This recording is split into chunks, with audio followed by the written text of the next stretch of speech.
اعوذ باللہ من الشیطان الرجیم بسم اللہ الرحمن الرحیم الحمد للہ رب العالمین والصلاة والسلام علی اشرف الانبیاء والمرسلین وخاتم النبیین سیدنا و مولانا ابی القاسم محمد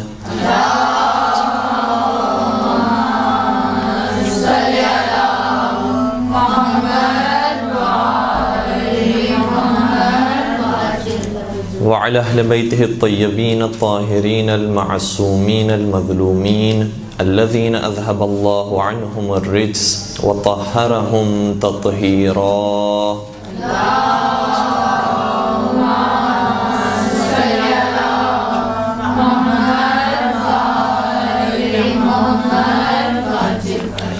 ولعنة الله على أعدائهم أجمعين اما بعد فقد قال الله تبارك وتعالى في محكم كتابه المجيد والفرقان الحكيم بسم الله الرحمن الرحيم فبشر عباد الذين يستمعون القول فيتبعون احسنه اولئك هداهم الله واولئك هم اولو الالباب. درود پڑھ دیجئے محمد و آل محمد پر.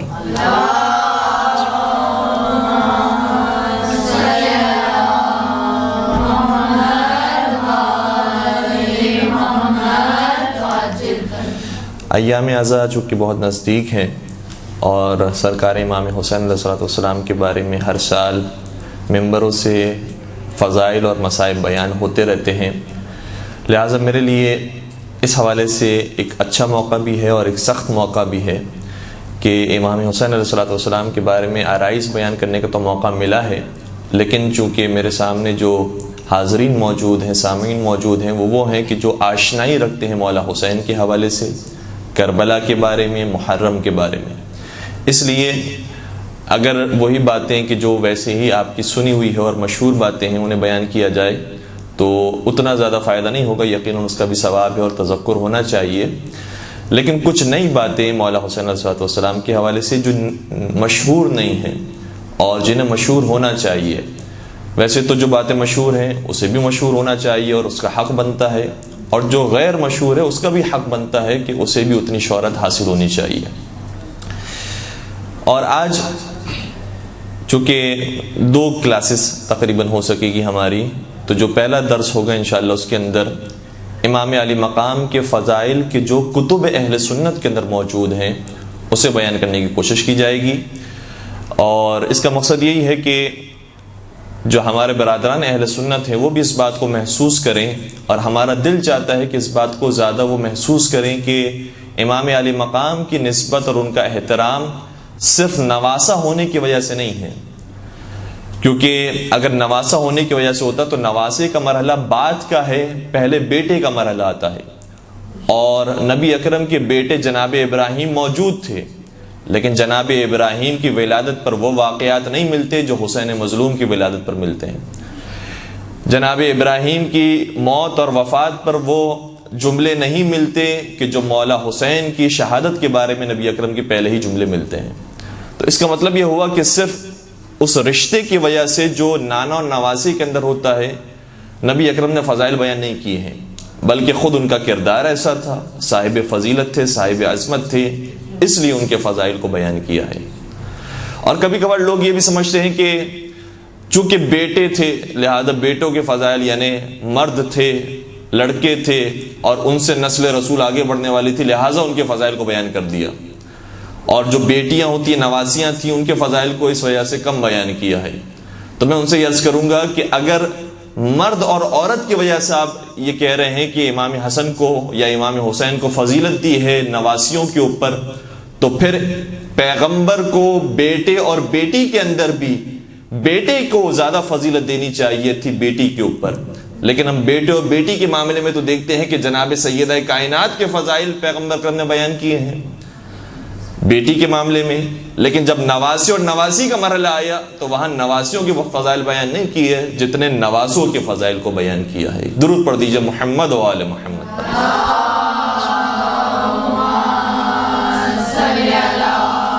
محمد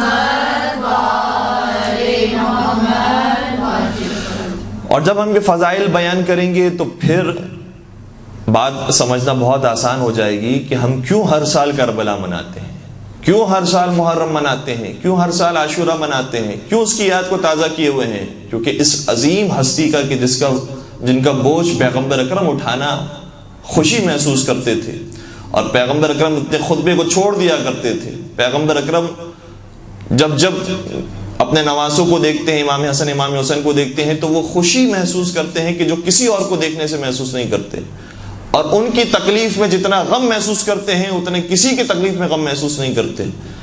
تو اس لیے ہم پھر کربلا کو تازہ کرتے ہیں کہ اس حسین کے سر کو تن سے جدا کیا گیا، اس حسین کی لاش کو پامال کیا گیا، اس حسین کو مدینہ چھوڑنے پر مجبور کیا گیا، اور نہ صرف یہ کہ مولا حسین کے ساتھ یہ سلوک کیا گیا بلکہ پورے خاندان کے ساتھ یہ سلوک کیا گیا۔ تو کیا یہ حق بنتا تھا مولا حسین کا کہ ایسا سلوک کیا جاتا؟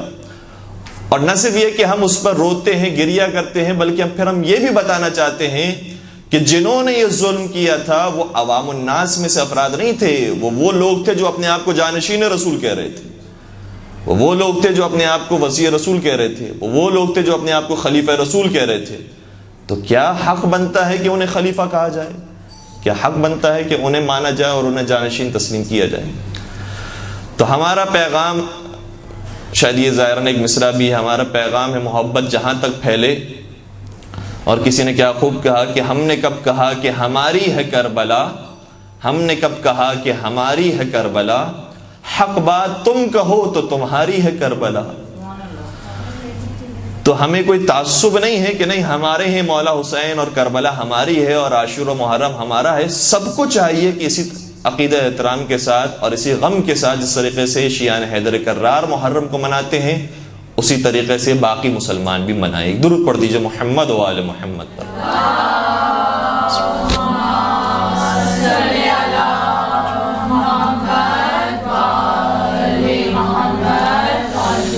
اب کسی بھی شخصیت کے اگر فضائل کو دیکھنا ہو، بالخصوص جن کا تعلق دین اسلام سے ہو، مسلمان شخصیت ہو، جب بھی ان کے فضائل کو دیکھنا ہو تو دو ہی اہم راستے ہیں۔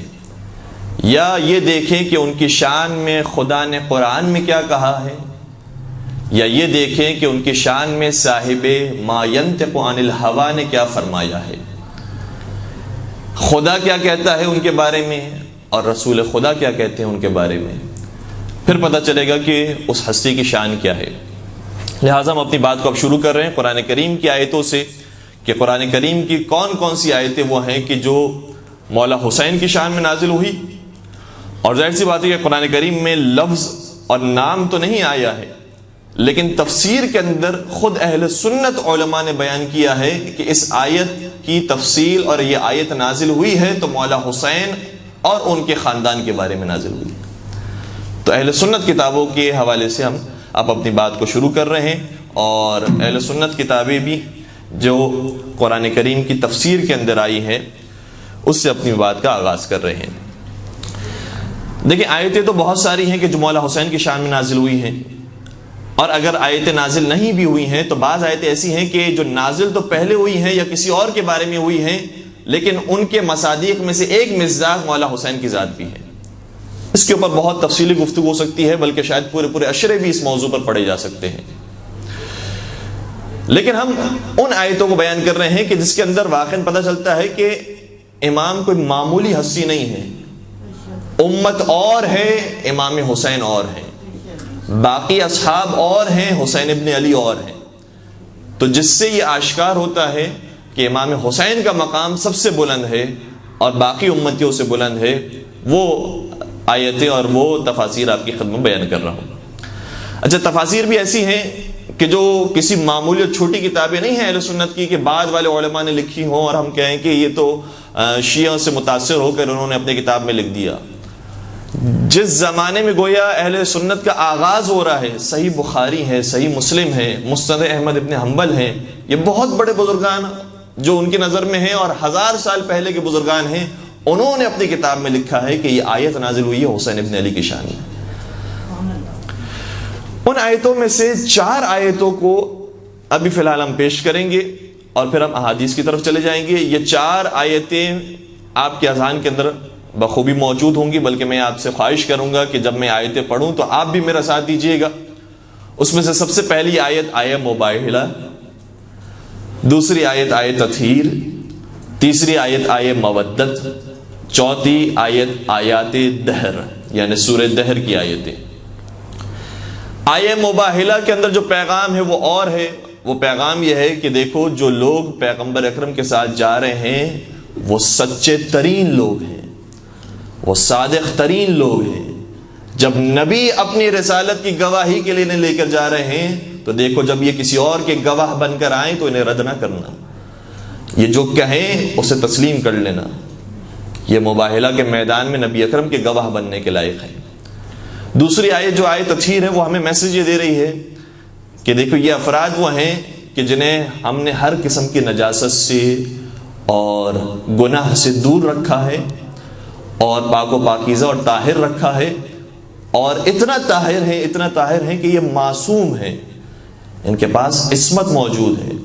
لہذا خبردار تصور نہ کرنا کہ انہوں نے کوئی عمل کیا ہوگا تو اس کے اندر گناہ کا شائبہ آ سکتا ہے۔ اگر یہ قیام کریں تو یہ بھی حق پر ہے۔ ایسا نہ کہنا کہ یہ خلیفۃ المسلمین کے خلاف قیام کرنے والے ہیں، اور جنہوں نے لکھا بھی ہے نعوذ باللہ نعوذ باللہ۔ قرآن کریم کی آیت کہہ رہی ہے کہ ان سے رزق کو ہم نے دور کر دیا ہے، ان کا ہر عمل طہارت پر مشتمل ہے۔ تیسری آیت اب ہمیں یہ حکم دے رہی ہے کہ نہ صرف یہ کہ یہ گناہ سے پاک ہیں، یہ معصوم ہیں، یہ سچے ہیں، بلکہ یہ بھی حکم دے رہی ہے کہ اب ان سے محبت کرو۔ آیہ مودت کے اندر یہی پیغام ہے کہ ان سے محبت کی جائے۔ اور کیوں محبت کی جائے، جو آخری آیت آج کی گفتگو کی رہے گی، کیونکہ سورہ دہر کے اندر قرآن کریم نے آواز دی کہ یہ ہستیاں وہ ہیں کہ جو اپنے آپ کو بھوکا رہنا منظور کر لیتے ہیں لیکن دنیا والوں کو سیر کرواتے ہیں، دنیا والوں کو سیراب کرتے ہیں، دنیا والوں کو عطا کرتے ہیں، چاہے خود کے پاس کچھ رکھیں یا نہ رکھیں، لیکن دنیا والوں کو دے دیتے ہیں۔ تو حق بنتا ہے کہ ان ہستیوں سے محبت کی جائے۔ تو اب شروع کرتے ہیں آیہ مباہلہ سے۔ آیہ مباہلہ اس کی تلاوت ہم اور آپ ساتھ کرتے ہیں۔ بسم اللہ الرحمن الرحیم۔ فمن حاجک فیہ من بعد ما جاءک من العلم فقل تعالوا ندعو ابناءنا وابناءکم ونساءنا ونساءکم وانفسنا وانفسکم ثم نبتہل فنجعل لعنت اللہ علی الکاذبین۔ سورہ آل عمران کی آیت نمبر 61۔ کیا اس کا ترجمہ ہے؟ بہت سرسری ترجمہ اور مفہوم آپ کی خدمت بیان کر رہا ہوں کہ اے رسول، جب یہ عیسائی آپ کی ساری دلیلوں کے باوجود بھی آپ کی رسالت کو ماننے کے لیے تیار نہ ہوں اور کٹ حجتی پر اتر آئیں، یہ جاننے کے باوجود بھی کہ آپ رسول ہیں لیکن آپ کو رسول تسلیم نہ کریں، تو پھر آپ ان سے کہہ دیجئے کہ پھر تم اپنے بیٹوں کو لے کر آؤ، ہم اپنے بیٹوں کو لے کر آئیں گے۔ تم اپنی عورتوں کو لے کر آؤ، ہم اپنی عورتوں کو لے کر آئیں گے۔ تم اپنے نفسوں کو لے کر آؤ، ہم اپنے نفسوں کو لے کر آئیں گے۔ ثم نبتہل، پھر مباہلہ کریں گے۔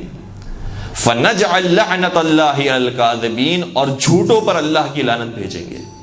یہ بھی کتنا خوبصورت انداز ہے قرآن کریم کا۔ یہ نہیں کہا قرآن کریم نے کہ جو رسول کے مقابلے پر آئے گا اس پر لعنت کریں گے، اے عیسائیوں تم پر لعنت کریں گے، اے مسیحیوں تم پر لعنت کریں گے، کہا جو جھوٹا ہوگا اس پر لعنت کریں گے۔ اگر تم یہ سمجھتے ہو کہ ہم جھوٹے ہیں تو ہم اس بارے میں تیار ہیں کہ جو بھی جھوٹا ہو اس پر اللہ کی لعنت ہو۔ ہم تو معیار قرار دے رہے ہیں سچ اور جھوٹ کو۔ ہم نے یہ معیار قرار نہیں دیا کہ اسلام یا عیسائیت، اس میں سے ہم کسی کو کہیں کہ عیسائیت جو ہے وہ غلط ہے اور اس کے اوپر اللہ کی لعنت ہو۔ کہا کہ جو بھی حق پر ہے ہم حق کا ساتھ دیں گے، اور حق والے جو ناحق ہیں اور باطل ہیں اس پر اللہ کی لعنت کریں گے۔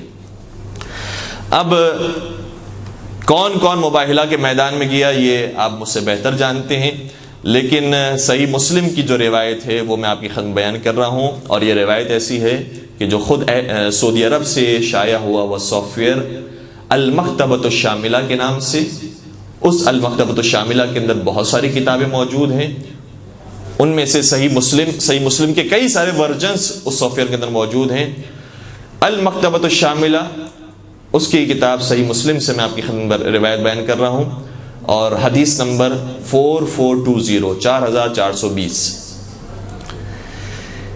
اور روایت کے اندر بڑا خوبصورت ایک موضوع بھی ہے، خیر اس موضوع پر بھی الگ سے گفتگو ہو سکتی ہے اور ہوتی بھی رہتی ہے، حاکم شام کا آپ کو معلوم ہے کہ حاکم شام کی دشمنی مولا کائنات سے اس قدر زیادہ تھی کہ جتنے بھی اس کے ماتحت گورنر موجود تھے اور امام جمعہ تھے، امام جماعت تھے، ان کو حکم دیا تھا کہ جب جب خطبہ دینا تو علی پر سب و شتم کرنا۔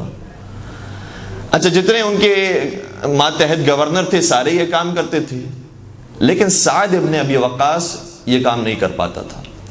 سعد ابن ابی وقاص کون ہے؟ یہ عمر سعد کا باپ ہے۔ سعد ابن ابی وقاص سب و شتم نہیں کرتا تھا۔ حاکم شام نے اس کو بلایا اور کہا کہ کیا بات ہے؟ اب یہ صحیح مسلم کے الفاظ ہیں، یعنی عجیب بات یہ ہے کہ صحیح مسلم خود یہ کہہ رہے ہیں کہ حاکم شام ایسا ہے کہ جو علی پر سب و شتم کرتا ہے۔ اور قرآن کریم میں کیا کہا ہے؟ وَلَا تَسُبُّ الَّذِينَ يَدْعُونَ مِن دُونِ اللَّهِ فَيَسُبُّ اللَّهَ عَدْوًا بِغَيْرِ علم۔ خبردار جو کافروں کے بت ہیں ان کو بھی برا بلا نہ کہو، ان پر بھی سب و شتم نہ کرو۔ تو جو کافروں کے نجس بت ہیں، جب اس پر سب و شتم کرنے کی اجازت نہیں ہوگی تو جو کل ایمان ہو، قسیم الجنت والنار ہو، حیدر کرار ہو، فاتح خیبر و خندق ہو، شفیع روز محشر ہو، حاضی ساقی حوض کوثر ہو، کیا اس پر سب و شتم کرنے کی اجازت ہوگی؟ اور ایسی ہستی پر جو سب و شتم کرے، کیا ہم اس کو مسلمان کہہ سکتے ہیں؟ صحیح مسلم کے الفاظ آپ کی خدمت بیان کر رہا ہوں۔ جو سند ہے اس کو چھوڑ کر جو اصل روایت ہے وہ یہ ہے کہ امر معاویہ ابن ابی سفیان سعدہ، کہ حاکم شام نے سعد ابن ابی وقاص کو حکم دیا۔ اور کس بات کا حکم دیا اس کو اب روایت میں ذکر نہیں کیا ہے، لیکن آگے والی روایت کے حصے سے معلوم ہو جاتا ہے کہ کس بات کا حکم دیا، لیکن انہوں نے بات نہیں مانی۔ تو پھر حاکم شام نے کیا کہا؟ فقال ما منعك ان تسب ابا التراب، اے سعد ابن ابی وقاص تمہیں کس چیز نے روکا ہے کہ ابو تراب پر تم سب و شتم نہ کرو؟ کیوں نہیں کرتے تم ابو تراب پر؟ یہ بھی تحقیر کی خاطر اس نے ابو تراب کہا ہے، لیکن آپ جانتے ہیں کہ تراب، ابو تراب کیوں کہا جاتا ہے؟ آدم ابو تراب سے پیدا ہوئے ہیں، یعنی آدم جس چیز سے پیدا ہوئے ہیں اس کے بھی باپ کا نام ہے علی ابن ابی طالب، وہ ہے ابو تراب۔ اور قرآن کریم نے یہ بھی کہا ہے، اور روایت کے بھی جملے ہیں کہ جو قیامت کے میدان میں کافر پہنچیں گے اور کہیں گے یقول یا لیتنی کنت ترابا، کافر قیامت کے میدان میں کہیں گے کہ کاش ہم تراب ہوتے۔ تو تراب کی وہاں پر بہت ساری تفسیر ہے، کہ یہ کہتے کہ کافر یہ کہہ رہے ہوتے کہ کاش ہم نہ بنائے جاتے اور ہم خاک ہی رہتے اور ہمیں انسان نہ بنایا گیا ہوتا۔ لیکن روایت کا ایک جملہ یہ بھی ہے جو ظاہراً عیون اخبار الرضا کے اندر آیا اور جو صحیح السند بھی ہے، کہ امام نے شاہ فرمایا کافر اس دن یہ کہیں گے کہ کاش ہم بھی ترابی ہوتے، کاش ہم بھی ابو تراب کے ماننے والے ہوتے تو ہمارا یہ انجام نہ ہوتا۔ تو یہ حاکم شام نے سعد سے کہا کہ کیوں ابو تراب پر تم سب و شتم نہیں کرتے؟ تو اب جواب سنیے گا کیا ہے۔ سعد ابن ابی وقاص نے کیا کہا؟ کہنے لگے فقال اما ما ذکرت ثلاثا قالهن له رسول اللہ صلی اللہ علیہ وآلہ وسلم ولن اصبه لان تكون لي واحدة منهن احب الی من حمر النعم۔ کہتا ہے میں 3 وجوہات کی بنا پر علی ابن ابی طالب پر سب و شتم نہیں کر سکتا، اور یہ 3 باتیں ایسی ہیں جو میں نے خود نبی اکرم کو کہتی ہوئی سنی ہے، اور کاش ان میں سے کوئی ایک فضیلت بھی اگر مجھے حاصل ہو جاتی ہے تو وہ سرخ اونٹوں سے میرے لیے افضل ہوتا۔ اور یہ جو فضیلت اب بیان کرنے جا رہے ہیں یہ فضیلت وہ ہے کہ جو خلیفہ ثانی نے بھی کہی ہے، عبداللہ ابن عمر نے بھی اپنی زبان سے کہی ہے کہ کاش مجھے بھی یہ فضیلتیں مل جاتی تو یہ سرخ اونٹوں سے افضل ہوتا۔ اور بعض روایت کے اندر یہ بھی آیا ہے کہ 100 سرخ اونٹوں سے بہتر میرے لیے یہ تھا کہ وہ ایک فضیلت مجھے حاصل ہو جاتی جو علی ابن ابی طالب کو حاصل تھی۔ وہ 3 فضیلت کیا ہے؟ میں جلدی بیان کر کے مباحلہ کی آیت کی طرف آؤں۔ پہلی فضیلت یہ ہے کہ نبی اکرم نے ان کے بارے میں فرمایا تھا کہ اما ترضى ان تكون مني بمنزلة هارون من موسى الا انه لا نبوة بعدي، کہ اے علی کیا تم اس بات پر راضی نہیں ہو کہ تمہیں وہی حیثیت حاصل ہے کہ جو ہارون کو موسیٰ سے حاصل تھی، تمہاری مجھ سے وہی نسبت ہے، مگر یہ کہ میرے بعد نبوت آگے نہیں بڑھے گی۔ کاش یہ جملے نبی اکرم نے میرے لیے کہے ہوتے۔ یہ سعد بن ابی وقاص کی تمنا ہے۔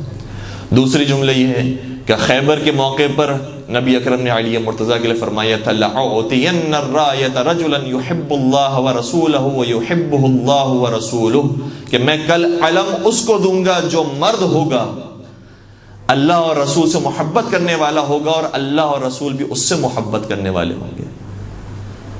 مجھے نہیں معلوم آپ کے دل کی کیا کیفیت ہے، میں آپ کی صرف آوازیں ہی سن سکتا ہوں۔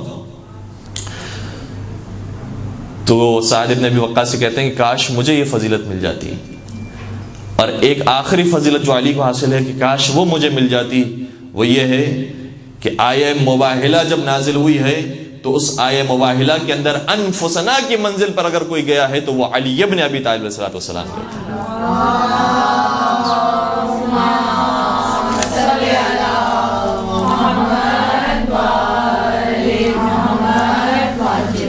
اور نبی اکرم نے ان چاروں ہستیوں کو اپنے ساتھ لیا۔ دعا رسول اللہ صلی اللہ علیہ وسلم علی و فاطمہ و حسنا و حسینا فقال اللہم ہؤلاء اہلی۔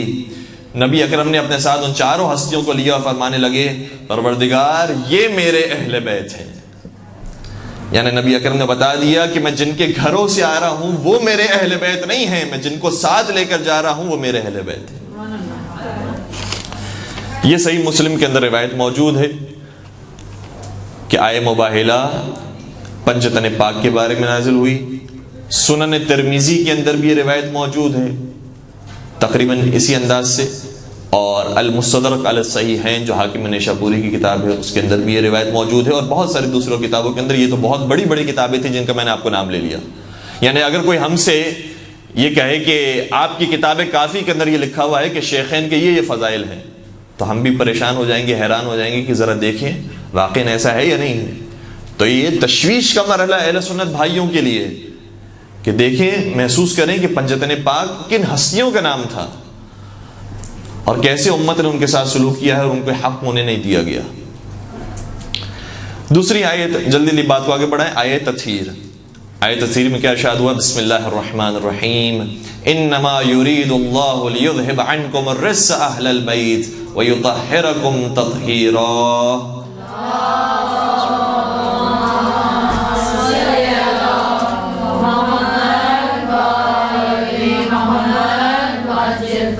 سورہ احزاب کی آیت نمبر 33 ہے یہ، سورہ احزاب آیت نمبر 33۔ اس میں عجیب بات یہ ہے کہ اس آیت کے شان نزول کو بیان کرنے والی جناب عائشہ ہیں، اور صحیح مسلم کے اندر یہ روایت موجود ہے۔ جناب عائشہ نے کیا بیان کیا؟ اب سند کو میں چھوڑ رہا ہوں، اصل روایت کو بیان کر رہا ہوں۔ قالت عائشہ، جناب عائشہ نے بیان کیا، خرج النبی صلی اللہ علیہ وسلم غداۃ وعلیہ مرط مرحل من شعر اسود۔ فرمانے لگی کہ نبی اکرم میرے گھر سے نکلے اور صبح کا وقت تھا، اور ان کے دوش مبارک پر ایک چادر موجود تھی جو سیاہ رنگ کے جانور کے بالوں سے تیار کی ہوئی تھی۔ یعنی جناب عائشہ وہ ہیں کہ جو اتنی دقت سے، اتنی تفصیل سے بیان کر رہی ہیں کہ وہ ابا کیسی تھی۔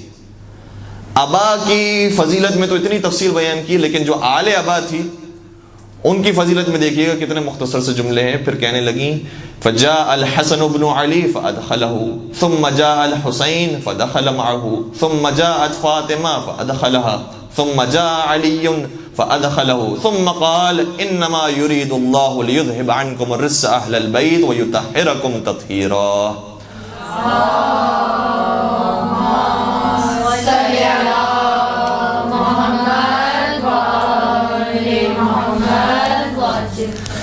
تو اتنی تفصیل انہوں نے ابا کے بارے میں بیان کی کہ کون سی ابا؟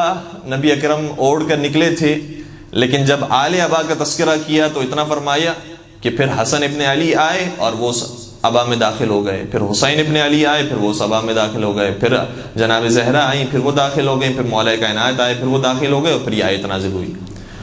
جب وہ داخل ہوئے ہیں تو کس شان سے داخل ہوئے، کیسے انہوں نے سلام کیا، کیسے جواب سلام ملا، اس کا کوئی تذکرہ نہیں، لیکن اس کا ہم تذکرہ یاد رکھتے ہیں حدیث قصہ کی صورت میں۔ جو ہماری ہر محفل کا تقریباً آغاز ہوتا ہے حدیث قصہ کے ساتھ، تو اس میں ہم یاد دلاتے ہیں کہ دیکھو کس شان کے ساتھ ہمارے ائمہ علیہ السلام آئے تھے اور کس شان کے ساتھ نبی اکرم نے انہیں جوابات دیے ہیں۔ جو ہم بیان کرتے ہیں السلام علیک یا جدہ یا رسول اللہ اتأذن لی ان ادخل معک تحت الکسا فقال وعلیک السلام یا ولدی ویا صاحب حوضی. امام حسن کے بارے میں نبی اکرم کے جملے یہ ہیں کہ اے میرے لال، اے میرے بیٹے، اور اے وہ کہ جو حوض کوثر کا مالک ہے، تجھ پر بھی میرا سلام. جب امام حسین کو پکارا تو کہا یا شفیع امتی، اے میری امت کی شفاعت کرنے والے، تجھ پر بھی میرا سلام. جب علی مرتضیٰ کو پکارا تو کہا کہ اے میرے پرچم کو اٹھانے والے، تجھ پر بھی میرا سلام.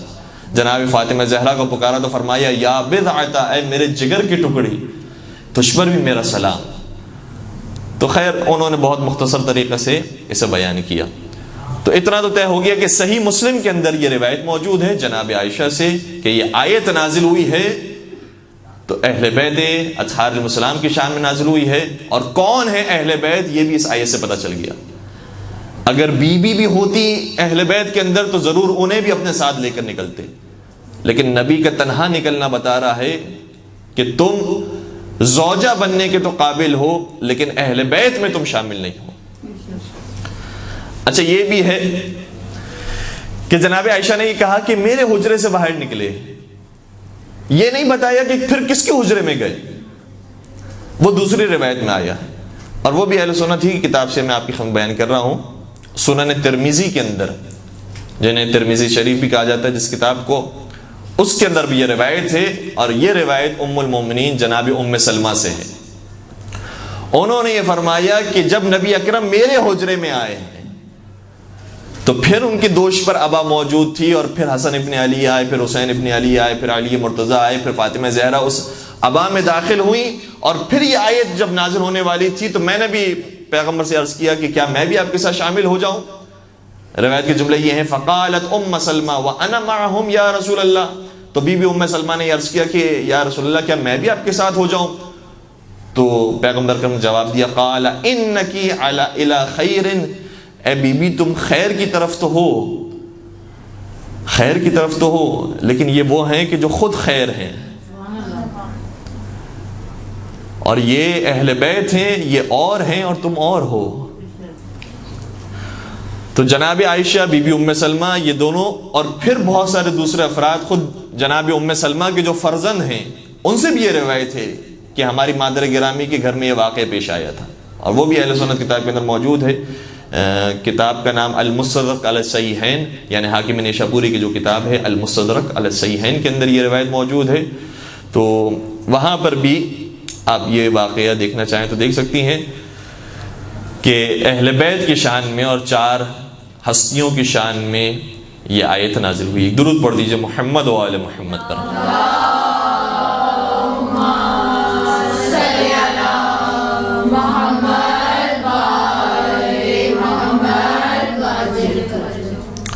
اس روایت کے اوپر اعتراضات بھی کیے گئے ہیں، اور جس میں سے ایک مشہور اعتراض، اور وہ اعتراض جو بڑے متعصب ترین افراد نے کیا ہے، اب ان کا نام لینا بھی یہاں مناسب نہیں ہے کیونکہ آواز اور زیادہ منتقل ہوتی ہے.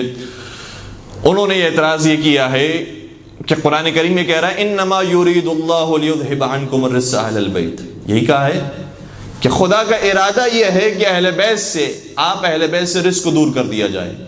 تو خدا نے صرف یہ ارادہ تھوڑی کیا ہے، قرآن کریم میں اور بھی ارادے کیے ہیں.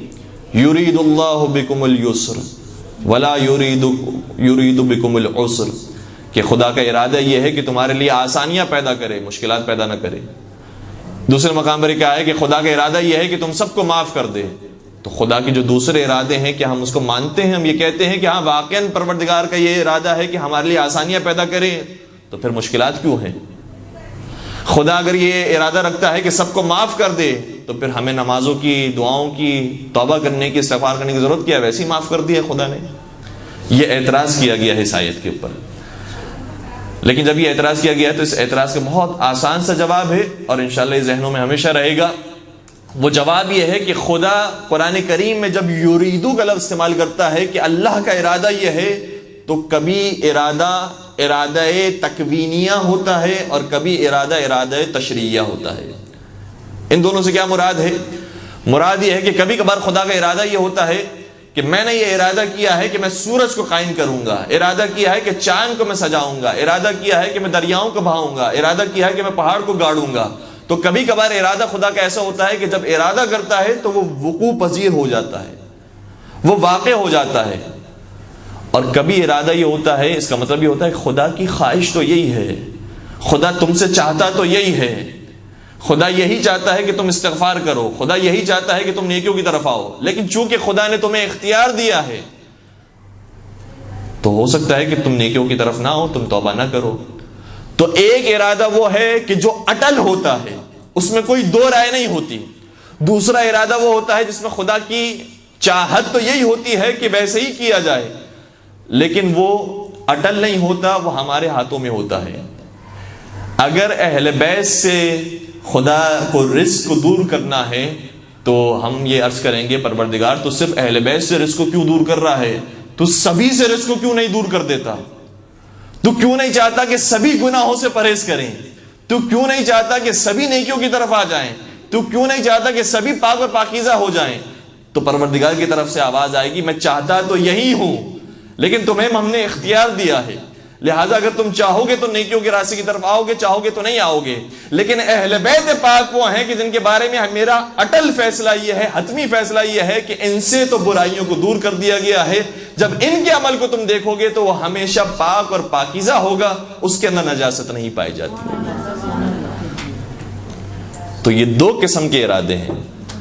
سب کے بارے میں ارادہ وہ ایسا ہے کہ خدا کی چاہت ضرور ہے لیکن ہمارے ہاتھوں میں اختیار ہے. اہل بیت وہ ہیں کہ جنہیں پہلے ہی سے پروردگار نے پاک و پاکیزہ ہمارے لیے بھیجا ہے تاکہ یہ ہمارے لیے نمونہ عمل بن سکیں.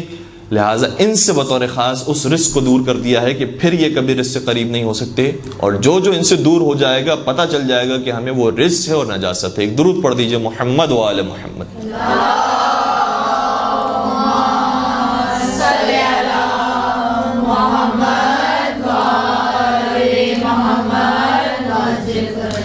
اب تیسری آیت کو آپ خدمت بیان کر رہے ہیں، سورہ شورى کی آیت نمبر 23 ہے، جس میں ارشاد ہوتا ہے، آپ کے ذہنوں کے اندر موجود ہے، میرا ساتھ دیجیے گا. بسم اللہ الرحمن الرحیم. قل لا اسألکم علیہ اجرا الا المودۃ فی القربى. اے رسول آپ ان سے کہہ دیجئے کہ میں کسی چیز کا کوئی سوال نہیں کرتا اجر رسالت کے اندر مگر یہ کہ میرے قربا سے محبت کی جائے. قربا سے مراد کیا ہے؟ لفظی ترجمہ دیکھا جائے تو جو قریب ہو اسے قربا کہا جاتا ہے. ازواج بھی قریب ہو سکتی ہیں، اصحاب بھی قریب ہو سکتے ہیں، اولاد بھی قریب ہو سکتی ہے. تو قریب ہونے والے میں بہت سارے افراد ہیں، ایک وسیع مفہوم رکھتا ہے. لہٰذا نبی اکرم سے فوراً سے سوال کیا گیا، یا رسول اللہ بتائیے کہ وہ کون سے افراد ہیں کہ جو آپ کے قربا ہیں؟ آپ خود بتائیے کہ آپ کے قربا کون ہیں. یہ روایت جو ابھی ہم بیان کر رہے ہیں وہ بھی اہل سنت کتاب اور بہت پرانی کتاب، حتیٰ صحیح بخاری صحیح مسلم سے پہلے لکھی ہوئی کتاب فضائل الصحابہ کے نام سے جو امام احمد ابن حنبل نے لکھی، انہوں نے یہ روایت بیان کی ہے کہ ان ابن عباس، عبداللہ ابن عباس یہ بیان کرتے ہیں کہ قال لما نزلت قل لا اسألكم علیہ اجرا الا المودۃ فی القربى قالوا یا رسول اللہ من قرابتنا هؤلاء الذین وجبت علینا مودتهم قال علی وفاطمہ وابناہما علیہم السلام. ابن عباس یہ کہتے ہیں کہ جب آئے مودت نازل ہوئی تو ہم نے نبی اکرم سے عرض کیا، یا رسول اللہ یہ بتائیے کہ وہ آپ کے قرابت دار کون ہیں کہ جن کی محبت ہم پر واجب ہے. اب دیکھیں یہاں پر لفظ استعمال ہو رہا ہے وجبت، واجب ہے ان کی محبت، اچھی نہیں ہے، مستحب نہیں ہے، چھوڑنا چاہیں چھوڑ دیں مباح نہیں ہے، واجب ہے ان کی محبت. وہ کون سے قرابت دار ہیں؟ اور یہ بھی جملہ بتا رہا ہے کہ اس کا مطلب اہل بیت یا قربا اور ہیں اور جنہیں محبت کا حکم دیا جا رہا ہے وہ اور ہیں. کچھ وہ ہیں کہ جن سے محبت کرنی ہے اور کچھ وہ ہیں کہ جن کو محبت کرنی ہے. یہ دو گروہ ہونا ضروری ہے. اگر سبھی قربا ہو گئے تو پھر کون ہے کہ جو دوسرے قربا سے محبت کرنے والا ہوگا؟ کیونکہ اہل سنت مفسرین میں سے ایک تفسیر کرنے والے یہ بھی ہیں کہ سبھی رسول اکرم کے قربا ہیں. جو رسول اکرم پر ایمان لے کر آتا ہے وہ قربا ہے، جو مسلمان ہیں وہ قربا ہے کیونکہ وہ رسول اکرم سے قریب ہے. تو جب سبھی قربا ہو گئے تو پھر کون ہے جو قربا سے محبت کرے گا؟ پھر تو کوئی بچا ہی نہیں قربا سے محبت کرنے والا.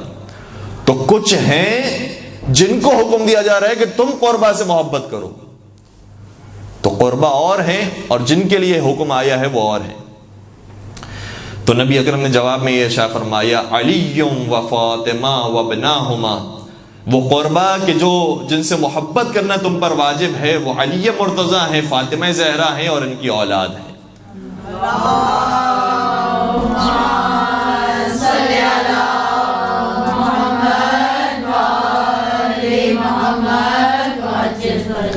اس کے علاوہ بہت ساری دوسری اہل سنت کتابوں کے اندر یہ بات موجود ہے، صرف میں نام لے رہا ہوں۔ المعجم الکبیر کے اندر یہ روایت موجود ہے، اور ایک جگہ نہیں جا بجا مختلف مواقع پر یہ روایت ذکر کی ہے۔ سوائق المحرقہ جو شیعوں کے خلاف کتاب لکھی ہے، اس کتاب کے اندر بھی انہوں نے تسلیم کیا ہے کہ یہ آیت نازل ہوئی ہے تو اہل بیت کی شان میں نازل ہوئی ہے، ان سے محبت کرنا سب پر واجب ہے، چاہے اپنے آپ کو تم سنی کہو، چاہے شیعہ کہو، چاہے کوئی تم اپنے آپ کو نام دے دو، لیکن اہل بیت کی محبت اور قربا کی محبت سے کے بغیر تو چارہ نہیں ہے۔ اس کا حکم قرآن کریم میں آ گیا ہے، لہٰذا اس روایت کو سوائق المحرقہ اس میں بھی ذکر کیا گیا ہے، مجمع الزوائد اس کے اندر بھی ذکر کیا گیا ہے۔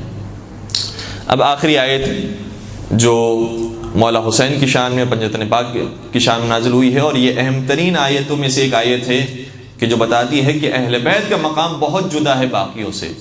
سورہ دہر کی آیتیں ہیں، ارشاد ہوتا ہے بسم اللہ الرحمن الرحیم ان الابرار یشربون من کأس کان مزاجها کافورا عینا یشرب بها عباد اللہ یفجرونها تفجیرا یوفون بالنذر ویخافون یوما کان شرہ مستطیرا وَيُطْعِمُونَ الطَّعَامَ عَلَى حُبِّهِ مِسْكِينًا وَيَتِيمًا وَأَسِيرًا إِنَّمَا نُطْعِمُكُمْ لِوَجْهِ اللَّهِ لَا نُرِيدُ مِنْكُمْ جَزَاءً وَلَا شَكُورًا۔ سورہ دہر کی 5 سے لے کر 9 تک کی آیتیں آپ کی خدمت میں تلاوت کی۔ یہ جو ہستیاں جو ابرار ہیں یعنی نیک افراد ہیں، یہ وہ افراد ہیں کہ جو جام کو پینے والے ہوں گے، اور اس جام کو پئیں گے جس کے اندر کافور کی خوشبو موجود ہوگی، اور یہ اس چشمے سے سیراب ہوں گے کہ جس کو جہاں پھیرنا چاہیں پھیر سکیں گے، خود پلانا چاہیں پلا سکیں گے، پینا چاہیں پی سکیں گے۔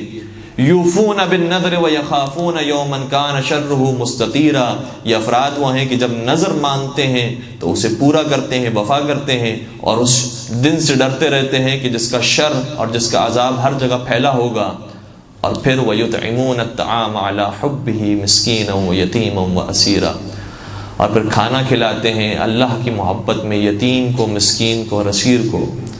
إِنَّمَا نُطْعِمُكُمْ لِوَجْهِ اللَّهِ لَا نُرِيدُ مِنْكُمْ جَزَاءً وَلَا شَكُورًا، یہ صرف اور صرف کھانا کھلاتے ہیں تو اللہ کی محبت میں کھلاتے ہیں، کہ تم سے کسی شکرے کے متقاضی نہیں ہیں، تم سے کوئی شکریہ نہیں چاہتے، تم سے کوئی جزا نہیں چاہتے، تم سے کوئی پاداش نہیں چاہتے۔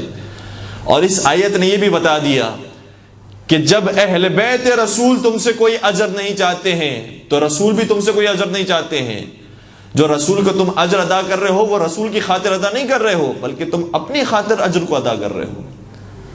توجہ ہے، جو اجر رسالت میں محبت کرنے والا ہے اہل بیت سے، وہ محبت کر کے رسول اکرم پر کوئی احسان نہیں کر رہا کہ ہم آپ کے اقربا سے محبت کرنے والے ہیں۔ اگر محبت کرو گے اس میں تمہارا ہی فائدہ ہے، تم صحیح راستے کی طرف آ سکو گے۔ اس آیت کی شان میں جو روایت ہے وہ بہت تفصیلی ہے، میں صرف اس کا خلاصہ بیان کر رہا ہوں۔ علامہ زمخشری اہل سنت عالم دین، جنہوں نے اپنی کتاب تفسیر کشاف کے اندر اس روایت کو لکھا ہے، اور یہ جو عالم دین ہے تقریباً 900 سال پہلے کے عالم دین، انہوں نے بیان کیا کہ جب امام حسن امام حسین بیمار ہو گئے تو مولا کائنات نبی اکرم کی خدمت میں گئے۔ نبی اکرم نے فرمایا کہ اے علی تم روزے کی نظر کر لو۔ خود مولا کائنات نے بھی روزے کی نظر کی، جناب سید کائنات نے روزے کی نظر کی، اور اس گھر کی کنیز نے بھی، جس نے بعد میں پھر بچوں کو ماں بن کے پالا ہے، جناب فضہ نے بھی روزے کی نظر کی۔ اور جب انہیں شفا مل گئی تو نہ صرف یہ کہ ان تینوں نے روزہ رکھا، بلکہ پھر امام حسن امام حسین نے بھی روزہ رکھا۔ اور نہ صرف یہ کہ روزہ رکھا، بلکہ ایسا روزہ رکھا کہ جب افطار کے وقت مسکین، یتیم اور اسیر آتے تھے کھانا مانگنے کے لیے تو اپنی بھوک کو بھول جاتے تھے اور دنیا والوں کو کھانا کھلاتے تھے۔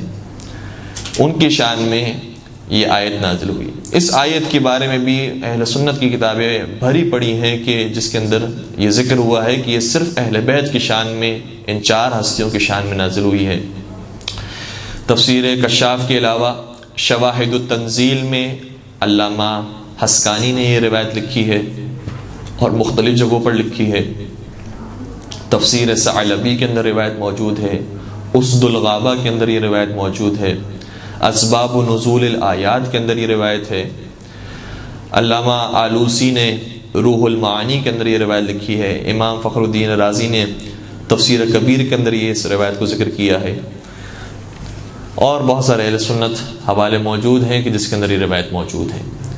تو امام علی مقام واقعاً اس مقام و مرتبے پر فائز تھے کہ نبی اکرم کے جانے کے بعد ان کے پیروں کے بوسے لینے چاہیے تھے، ان کے ہاتھوں کے بوسے لینے چاہیے تھے، انہیں کاندھے پر بٹھانا چاہیے تھا، اور اگر کوئی اپنے کاندھے پر بٹھاتا تو کوئی اس نے احسان نہیں کیا، اس نے سنت نبی پر عمل کیا ہوتا، لیکن جسے اپنے دوش پر بٹھانا چاہیے تھا، خود اس کی دوش پر بیٹھ کر 3 دن کا بھوکا پیاسا حسین مظلوم کو ذبح کیا گیا۔ تو اب حق بنتا ہے کہ مولا حسین پر گریہ کیا جائے، حق بنتا ہے کہ ان کا ماتم کیا جائے، ان کی عزاداری برپا کی جائے۔ اسی لیے نبی اکرم جب دیکھتے تھے اپنے شہزادے کو، اور کبھی کبھار کربلا کا منظر یاد آتا تھا، تو بے اختیار روتے تھے اور بہت گریہ کرتے تھے۔ یہاں تک ایک روایت کا جملہ یہ ہے کہ نبی اکرم خطبہ بیان کر رہے تھے، مولا حسین کو سرخ رنگ کے لباس میں آتا ہوا دیکھا۔ جب تشریف لا رہے تھے مولا حسین تو سرخ رنگ کا لباس ہے، تصور فرمائیے گا، اور پھر اس مجمع میں گر گئے۔ جب مولا حسین کو اس طریقے سے گرتا ہوا دیکھا، اہل سنت کتاب کے اندر یہ روایت موجود ہے، گرتا ہوا دیکھا، نبی اکرم نے اپنے خطبے کو چھوڑ دیا، مولا حسین کو اٹھایا، اپنے ممبر پر لے کر آئے اور مولا حسین کے پھر فضائل بیان کرنا شروع کیا۔